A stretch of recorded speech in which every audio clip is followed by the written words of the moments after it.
ಅಯೋಧ್ಯೆಯಲ್ಲಿ ಶ್ರೀರಾಮನ ಪ್ರಾಣ ಪ್ರತಿಷ್ಠಾಪನೆಗೆ ಒಂದ್ ಕಡೆ ದಿನಗಣನೆ ಆರಂಭ ಆಗ್ತಾ ಇದೆ. ಇದರ ನಡುವೆ ತಯಾರಿಗಳು ಕೂಡ ಬಹಳ ಜೋರಾಗಿ ಆಗ್ತಾ ಇದೆ. ಆ ತಯಾರಿಯ ಒಂದು ಭಾಗ ಅಂತ ಅಂದ್ರೆ ರಾಜಸ್ಥಾನದಿಂದ ಅಯೋಧ್ಯೆಗೆ ಸುಮಾರು 630 ಕೆಜಿ ತುಪ್ಪವನ್ನ ಕಳಿಸ್ಕೊಡಲಾಗಿದೆ. 3 ದಿನಗಳ ಹಿಂದೆ ಅಯೋಧ್ಯೆಯನ್ನ ತಲುಪಿದೆ ಈ ತುಪ್ಪ ಅನ್ನುವಂಥದ್ದು ತಿಳಿದು ಬರ್ತಾ ಇದೆ. ನಿರಂತರವಾಗಿ ನಡೀತಾ ಇರುವಂತಹ ಪೂಜೆಗೆ ತುಪ್ಪವನ್ನ ಬಳಕೆ ಮಾಡಲಾಗ್ತಾ ಇದೆ. ಪವಿತ್ರ ಕಾಮಧೇನು ತುಪ್ಪದಲ್ಲಿಯೇ ಪ್ರಧಾನಿ ಮೋದಿ ಕೂಡ ದೀಪವನ್ನ ಹಚ್ಚಲಿದ್ದಾರೆ ಅನ್ನೋದು ಗೊತ್ತಾಗ್ತಾ ಇದೆ.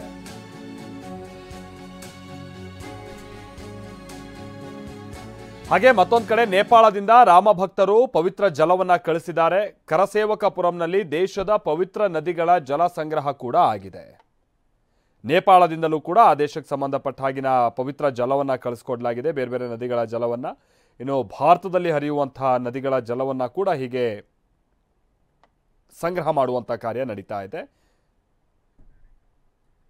ನಾವು ಪ್ರತಿನಿಧಿ ಹರೀಶ್ ಇದಕ್ಕೆಲ್ಲ ಸಂಬಂಧಪಟ್ಟ ಹಾಗೆ ಒಂದು ವರದಿ ಕೊಟ್ಟಿರೆ, ಬನ್ನಿ ನೋಡ್ಕೊಂಬೋಣ. ಶ್ರೀರಾಮಲಲ್ಲ ಪ್ರತಿಷ್ಠಾಪನೆಯ ಕಾರ್ಯಕ್ರಮ ಹಿನ್ನೆಲೆಯಲ್ಲಿ ಪೂಜಾ ವಿಧಿವಿಧಾನಗಳು ಆರಂಭವಾಗಿವೆ. ಶ್ರೀರಾಮಲಲ್ಲ ಮೂರ್ತಿಗೆ ವಿಶೇಷವಾಗಿ ಅಭಿಷೇಕವನ್ನು ಮಾಡಲಿಕ್ಕೆ ದೇಶಾದ್ಯಂತ ಇರತಕ್ಕಂತಹ ಪುಣ್ಯ ನದಿಗಳ ಜಲವನ್ನು ಸಂಗ್ರಹಿಸಿ ಇಲ್ಲಿ ತಂದಿಡಲಾಗಿದೆ. ಸುಮಾರು ತಿಂಗಳಿನಿಂದ ರಾಮಮೂರ್ತಿಗಾಗಿಯೇ ಅಭಿಷೇಕ ಮಾಡಬೇಕು ಅನ್ನುವಂತಹ ದೃಷ್ಟಿಯಿಂದ ಅನೇಕ ನದಿಗಳ ಎಲ್ಲ ಜಲಗಳನ್ನು ತಂದು ಇಲ್ಲಿ ಸಂಗ್ರಹಿಸಿ ಇಡಲಾಗಿದೆ. 630 ಕೆಜಿ ತುಪ್ಪವನ್ನು ರಾಜಸ್ಥಾನದ ಜೋಧ್ಪುರದ ಸ್ವಾಮೀಜಿಯೊಬ್ಬರು ಕಳಿಸಿದ್ದಾರೆ. ಅದು ಶ್ರೀರಾಮನ ಸೇವೆಗಾಗಿಯೇ ಬಳಕೆ ಆಗಬೇಕು ಅನ್ನುವಂಥ ನಿಟ್ಟಿನಲ್ಲಿ ಕಳಿಸಿರ್ತಕ್ಕಂತಹ ತುಪ್ಪ. ಇನ್ನು ಮುಖ್ಯವಾಗಿ ನೇಪಾಳದಿಂದಲೂ ಕೂಡ ನೇಪಾಳದ ವಿಶೇಷ 16 ನದಿಗಳ ಜಲವನ್ನು ಸಂಗ್ರಹಿಸಿ ಕಳಸದಲ್ಲಿ ತಂದಿಡಲಾಗಿದೆ. ನೋಡ್ತಾ ಇರ್ಬೋದು, ಇದು ನೇಪಾಳದಿಂದ ಬಂದಿರತಕ್ಕಂತಹ ಪವಿತ್ರ ನದಿಗಳ ಜಲ. ಇನ್ನು ಸೀತಾಮಡಿ, ಬಿಹಾರದ ಸೀತಾಮಡಿಯಿಂದ ಬಂದಿರತಕ್ಕಂತಹ ವಿಶೇಷವಾದ ಜಲ ಹಾಗೂ ಮಣ್ಣು. ಮುಖ್ಯವಾಗಿ ರಾಮ ಮಂದಿರ ನಿರ್ಮಾಣ ಕಾರ್ಯಕ್ಕೆ ಎಲ್ಲ ಸೇವೆ ಇರಬೇಕು ಅನ್ನುವಂತಹ ದೃಷ್ಟಿಯಿಂದ ದೇಶದ ವಿವಿಧ ಭಾಗಗಳು ಹಾಗೂ ವಿದೇಶದಿಂದಲೂ ಕೂಡ ರಾಮ ಭಕ್ತರು ವಿಶೇಷವಾದಂತಹ ದಾನ ಕೊಡುಗೆಗಳನ್ನು ಕಳಿಸ್ತಾ ಇದ್ದಾರೆ. ಇಲ್ಲಿ ನೋಡ್ತಾ ಇರ್ಬೋದು, ಇದು ಕಾಮಧೇನು ತುಪ್ಪ. ಪ್ರಧಾನಿ ನರೇಂದ್ರ ಮೋದಿಯವರು ಶ್ರೀರಾಮಲಲ್ಲ ಪ್ರಾಣ ಪ್ರತಿಷ್ಠಾಪನೆ ಆಗುವಂತಹ ಸಂದರ್ಭದಲ್ಲಿ ಈ ಕಾಮಧೇನು ತುಪ್ಪವನ್ನ ಬಳಸಿ ವಿಶೇಷವಾದ ದೀಪವನ್ನು ಹಚ್ತಾರೆ ಅನ್ನುವಂತಹ ಮಾಹಿತಿ ಕೂಡ ಇದೆ. ಆ ವಿಶೇಷ ದೀಪಕ್ಕೆ ಈ ಕಾಮಧೇನು ತುಪ್ಪವನ್ನು ಕೂಡ ಬಳಸ್ತಾರೆ. ಇನ್ನು ಮುಖ್ಯವಾಗಿ ನೋಡಬಹುದು, ಈ ಕಡೆ ರಾಜಸ್ಥಾನದಿಂದ ಬಂದಿರತಕ್ಕಂತಹ ತುಪ್ಪವನ್ನು ಕೂಡ ಇಡಲಾಗಿದೆ.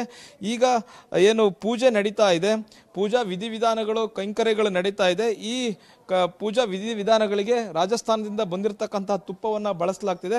ಮತ್ತೆ ಕನೋಜ್ನ ಒಬ್ಬರು ಸುಗಂಧ ದ್ರವ್ಯ ವ್ಯಾಪಾರಿ ಸುಮಾರು ಕೆಜಿ ಗಟ್ಟಲೆ ಸುಗಂಧ ದ್ರವ್ಯವನ್ನು ಕೂಡ ಕಳಿಸಿರುವಂತಹದ್ದು. ಅದ್ರ ಜೊತೆಗೆ ಉತ್ತರ ಪ್ರದೇಶದಿಂದ ಹಲವು ಗಂಟೆಗಳನ್ನು ಕಳಿಸಲಾಗಿದೆ. ರಾಮ ಮಂದಿರದ ಪ್ರವೇಶ ದ್ವಾರಗಳಲ್ಲಿ, ವಿವಿಧ ಪ್ರವೇಶ ದ್ವಾರಗಳಲ್ಲಿ ಹಾಗೂ ರಾಮ ಮಂದಿರದ ಒಳಗೆ ಈ ಗಂಟೆಗಳು ಅಲ್ಲಿ ಫಿಕ್ಸ್ ಮಾಡಲಾಗುತ್ತೆ. ಮುಖ್ಯವಾಗಿ ಅಯೋಧ್ಯೆ ರಾಮ ಜನ್ಮ ಭೂಮಿಯಲ್ಲಿ ಶ್ರೀರಾಮ ಮಂದಿರ ನಿರ್ಮಾಣ ಆಗಿರೋದ್ರಿಂದ ಬಹುತೇಕ ಭಕ್ತರು ತಮ್ಮ ತಮ್ಮ ಸೇವೆಗಳನ್ನು ಸಲ್ಲಿಸಬೇಕು, ತಮ್ಮ ಕೊಡುಗೆಗಳನ್ನು ನೀಡಬೇಕು ಅನ್ನುವಂಥ ನಿಟ್ಟಿನಲ್ಲಿ ತಮ್ಮದೇ ಆದಂತಹ ಸೇವೆಯನ್ನು ಮಾಡ್ತಾ ಇದ್ದಾರೆ, ತಮ್ಮದೇ ಆದ ಕೊಡುಗೆಯನ್ನು ನೀಡ್ತಾ ಇದ್ದಾರೆ. ಕ್ಯಾಮ್ರಾ ಪರ್ಸನ್ ಅಜಯ್ ಜೊತೆಗೆ ಹರೀಶ್, TV9 ಅಯೋಧ್ಯ.